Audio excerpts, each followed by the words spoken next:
चाहे वो गाँव हो, चाहे वो शहर हो। हम्म, शहरों में थोड़ा ज़्यादा है, पर जो डाइवोर्स के केसेज़ हैं और एलिमनी के केसेज़ हैं, वो बहुत ज़्यादा बढ़ते जा रहे हैं। बिल्कुल। तो भी इतने ज़्यादा देखो, हर औरत भी गलत नहीं होती है, हुँ, ठीक है? लेकिन जिस तरीके से पोर्ट्रे हो रहा है ना समाज में, उस हुँ, तरीके से ना औरतें बेचारी हो गई हैं, हुँ। आदमी मजबूर हो गए हैं। तो पंगा ये है कि कौन क्या दिल में लेके बैठा हुआ, अदालत में सच तो कभी आता ही नहीं है। वहाँ पे तो वकील है सबसे बड़ा झूठ बोलने के लिए खड़ा होता है कि जिसका बड़ा झूठ वही जीत जाएगा। तो वो वाली लड़ाई चल रही है। अपनी कमियाँ कोई बताता नहीं है। कमी हर इंसान के अंदर होती है। हम दोनों ना जब भी बात करते हैं अक्सर एक चीज़ कहते हैं कि किसी पति-पत्नी में छोटे से मुद्दे पे अगर लड़ाई हो जाती है तो उसको अपने माँ-बाप को कभी मत बताओ, यानी कि अपने कमरे से बाहर मत जाने दो। आधे से ज़्यादा डाइवोर्स का रीज़न ये भी है कि लड़की अपने घर बता देती है हर बात, लड़का अपने घरवालों को बता देता है। अब पति-पत्नी तो एक वक्त पे एक हो गए, लेकिन दोनों के घरों में यही चला हुआ है। बहुत डाइवोर्सेस होते हैं इस चक्कर में। अब इस बात को अगर लड़का काउंटर करे या फिर अपने घर में बात करे या किसी और से बात करे तो सोल्यूशन क्या है? एक ही सोल्यूशन है कि लड़की अपने घर में थोड़ी सी कम बात करना स्टार्ट कर दे। बट देन एक वो आ जाता है कि आप बच्चे को माँ से कैसे अलग आप कर कंट्रोल सकते हो, कैसे आप कर कैसे सकते हो, पेरेंट्स आप को अलग कर रिश्ते कैसे सकते देखो हो। चला रहे हो? हर औलाद को माँ-बाप से बात करनी चाहिए, लेकिन कितनी करनी चाहिए वो मायने रखती है। मायने रखता आज मैं बड़ा हूँ, मैं अपने घरवालों के साथ रहता हूँ, कमाता हूँ, उनका भी भरण-पोषण कर रहे हैं, उनकी उनकी देखभाल भी कर रहे हैं, लेकिन क्या मैं मेरे कमरे में जो हो रहा है मैं अपने माँ-बाप को बताना शुरू कर दूँ? हर बात मेरे ज़हन में चल रही माँ-बाप को बताना शुरू कर दूँ? क्योंकि शायद उस वक़्त से, उस माहौल से मैं तो निकल जाऊँगा, लेकिन माँ-बाप की बुद्धि तो वहाँ पे अटक जाएगी। वो हो जाएगा। वो हुँ। फिर उसी नज़र से आपको देखना शुरू करेंगे। लड़का-लड़की दोनों के लिए। उतना ही बताओ जितना उन्हें जानने का हक है या उन्हें जितना जानना चाहिए। हर बात आपके आपकी बुद्धि जवान है भाई, वो हैंडल कर लेगी, उनकी नहीं है। तो ये होता है ना, तो कंट्रोल करना बहुत बहुत बहुत दिक्कतें हैं भाई आज के टाइम में। एंड टेक अ एग्जाम्पल ना, अगर आप किसी दोस्त से जनरली मिलते हो ना, आप उसको बताते हो कि यार मैं बहुत ज़्यादा परेशान हूँ या फिर करियर में बहुत ज़्यादा अनस्टेबिलिटी चल रही है। आप निकल गए हो, आप 2 महीने नहीं मिले हो, आपने करियर में कुछ अच्छा कर लिया या फिर आप नॉर्मल हो चुके हो। बट उसके दिमाग में 2 महीने तक यही रहेगा। 2 महीने बाद वो जब वो फ़ोन करेगा तो यही पूछेगा, भाई काम कैसा चल रहा है? वो बिकॉज तो वही सोच रहा है। आप ज़िंदगी में आगे बढ़ जाते हो, बट आपने जो लोगों को बात बताई होती है वो उनके दिमाग में फिट इन हो जाती है।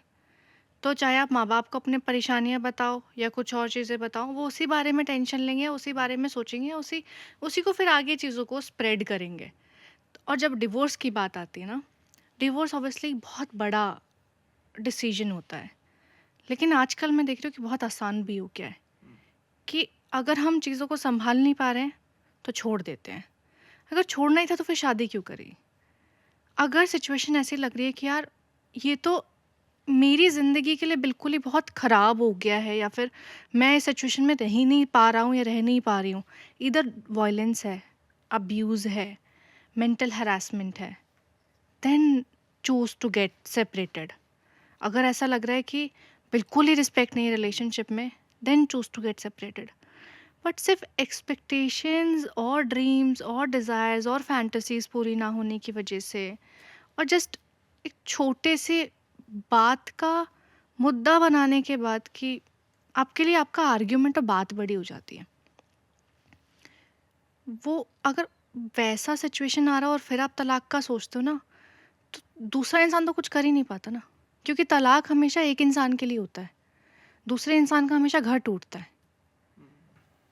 पर यार रबड़ी, ये तो हो रहा है जेन्युइन इश्यूज़ कि आपकी कंपैटिबिलिटी मैच नहीं कर रही, आपके साथ हैरेसमेंट हो रहा है, अब्यूज़ हो रहा है। बट हम आजकल तो ये भी देख रहे हैं ना कि बहुत सारे फेक डाइवोर्स के केस हो रहे हैं, या फिर बहुत ज़्यादा। डाइवोर्स के केस ज़बरदस्ती हो रहे हैं जस्ट बिकॉज़ या तो एलिमनी देनी है या कुछ वैसा करना है। ईज़ी बिज़नेस बन गया ना।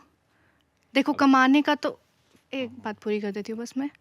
अगर आपको पैसा चाहिए, तो या तो काबिल बनो, नौकरी करो, कमाओ, पढ़ो-लिखो, बट उसमें तो बहुत मेहनत लग जाएगी। डिवोर्स क्या है? शादी करो, 10 दिन बाद अलग हो जाओ, फाइल कर दो। अगर वो भी नहीं करना है, तो जिससे आप ज़िंदगी में कभी नहीं मिले हो, वो आपके ऊपर फेक रेप का केस ठोक सकती है लड़की। आप उससे पैसा एक्सटॉर्ट कर सकते हो। तो कानून इतना कमज़ोर बन गया है ना कि वो एक्सटॉर्शन का दूसरा तरीका बन चुका है। तभी ये सारी चीज़ें, fake allegations of rape, fake allegations of domestic violence, then dowry, ये सब चीज़ें अराइज होती हैं। And 90% of the cases in the Indian registers are fake. आप घर तोड़ने के तरीकों में इतना दिमाग लगा रहे हो। घर जोड़ने में लगाते हैं। वही है यार, आपकी ख्वाहिशें क्या थी वो वाला मैटर करता है। कि अब मैं एक चीज़ हमेशा ये कहता हूँ कि आपने एक इंसान से डाइवोर्स ले लिया, दूसरी शादी कर ली, उम्मीद तो वहाँ भी वही जाएगी साथ में। या अगर यहाँ छोड़ दिया तो फिर इसी को निभा लेते। कुछ तो है जो खल रहा है आपको अंदर, जो साथ में लेके चल रहे हो। उम्मीद पे रिश्ता नहीं चलता है, ख्वाहिशों पे रिश्ता नहीं चलता है, ख्याल पे रिश्ता चलता है। अपने दूसरे आसपास के लोगों से अपने आपस में ख्याल मिल जिस दिन मिल जाते हैं वो रिश्ता चल जाता है। हर ख्वाहिशें पूरी आदमी नहीं कर सकता है। And same goes for the lady as well कि एक लड़की भी वही उतनी वाली चीज़ ख्वाहिशें है। पूरी नहीं कर दूसरी, जब हम सकती। शक की बात कर रहे थे, मैं हमेशा एक चीज़ कहता हूँ कि हर आदमी घर से बाहर निकल रहा है कमाने के लिए, तो हर आदमी शक की निगाहों में है। लेकिन कितनी शक की निगाहों में है वो औरत के ऊपर डिपेंड करता है। औरतें भी आजकल काम के लिए बाहर जा रही है ना, आदमी भी शक की निगाहों में लेके चल रहे हैं। कितना रखना है वो आदमी के ऊपर है। इस तरीके से दुनिया खत्म ही हो जाएगी, फिर बचेगा ही क्या। बेटा बाप पे शक कर रहा है, वो क्राइम पेट्रोल वाला हाल हो गया है ना। बेटा बाप पे ही शक कर रहा है, तो शक करने से कुछ होगा नहीं। अगर आपको आपकी पार्टनर के बारे में पता है, वो कैसी है, वो कैसा है, तो मैं एक एग्जाम्पल हर किसी को देता हूँ। थर्ड पर्सन आके आपके कितने भी कान भर ले, उसकी हिम्मत इसलिए है क्योंकि उसे पता है ये सुनने को तैयार है। हम दोनों के बीच में थर्ड पर्सन कभी भी इसलिए नहीं आ सकता, उन्हें पता है कि एक गलत बात बोली और कान के नीचे चिड़िया बन जाएगी 2 सेकंड में। सिंपल सा फंडा है। अपना रिश्ता इतना मजबूत रखो ना कि तीसरा आदमी आके कान भर ही ना पाए। एग्जैक्टली। थर्ड पर्सन कभी भी किसी रिश्ते के बीच में आएगा, रिश्ता टूटेगा, चाहे वो रिश्तेदारी क्यों ना हो। दो दोस्ती तीसरे दोस्त की वजह से हो जाती है ना खराब। हम लोग जो है ना, हर किसी के सामने अच्छे बनने में लगे हुए हैं। आप एक रेंट के घर में गए, मेरे सोसाइटी में इज्जत हो जाए, बगल वाला जानने लगे, ये क्यों जानने लगे, क्या कर लोगे जान के। हमेशा अपने लिए जियो, अपने परिवार के लिए जियो, अपने माँ बाप के लिए जियो। सोसाइटी से उम्मीद लगाओगे, फिर सोसाइटी आपसे उम्मीद लगाएगी, और फिर उस उम्मीद पे नहीं खरे उतरे तो फिर डंडा लेके चौखट पे खड़ी होगी। हम लोग अपने लिए जीना भूल चुके हैं, चाहे कपल हो, चाहे माँ बाप हो, कोई भी। सबको ये है कि समाज खुश रहना चाहिए, समाज के 4 लोग खुश रहने चाहिए। ठीक है, उन्हें खुश कर लो, उसके बाद क्या। जिस दिन आदमी मरता है उस दिन जब आते हैं ना घर पे रोने के लिए लोग, तो यही कहते हैं कि चीनी कम डालना, मुझे डायबिटीज है। वही वाली चीज़ है, सबकी अपनी ख्वाहिशें हो रही है ना पूरी, तो वही वाली चीज़ है। क्या फ़र्क पड़ने वाला है। अपने लिए जियो, खुश रहो। शादी हो गई है, खुश रहो। डाइवोर्स हो गया, ठीक है, ले लिया। अब जब जाओ तो घर बसा लेना।